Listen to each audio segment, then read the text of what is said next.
दर्जा मिळवण्यासाठी लढतोय. दर्जा बरोबर आहे. आम्हाला हक्क द्या. आम्हाला जो परमनंट कर्मचारी असेल त्यांना कशा प्रकारची वागणूक मिळते तशा प्रकारची वागणुकीसाठी आपण लढतो. आजही आपल्याला दुय्यम प्रकारची वागणूक मिळते आहे. तुम्हाला वाटत असेल अपेक्षा जमा झालो म्हणजे बऱ्याच लोकांना टेन्शन मिळालं आहे. बऱ्याच लोकांचं बीपी वाढलं.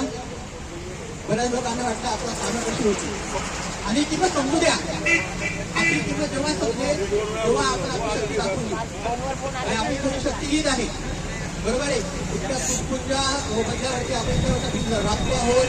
आपण एवढं काम करत आहोत. बरोबर आपली किंमत शासनाने म्हणा किंवा अधिकारी लोक किती केली असेल केली तरी त्याची आजपर्यंत कुठं काय किंमत मिळाली आपल्याला. आपण करतोय आपल्या परिवारासाठी आपल्या भविष्यासाठी. हे जे सुरू यासाठी भविष्य आहे का नाही.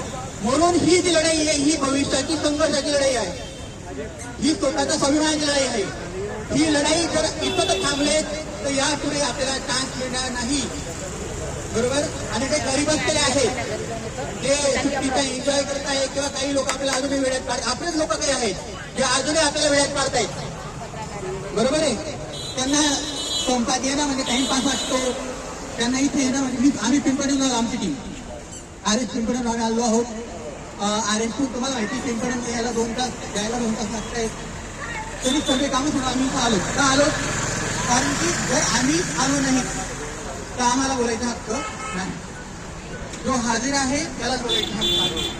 म्हणून तुमचेही काही सहकारी बहिणी असतील आमचे काही बंधू असतील ते घरी बसलेले असतील त्यांना पुन्हा एकदा सांगा आपल्या कर्तव्याची आपल्या हक्काची ही लढाई आहे. त्याच्यामध्ये सामील होण्यासाठी सगळ्यांनी प्रोत्साहित करा.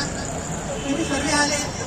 मी माझ्या भावांचा तर समजू शकतो पण माझ्या बहिणी काय या बहिणी इथे येणं सोपी गोष्ट नाहीये.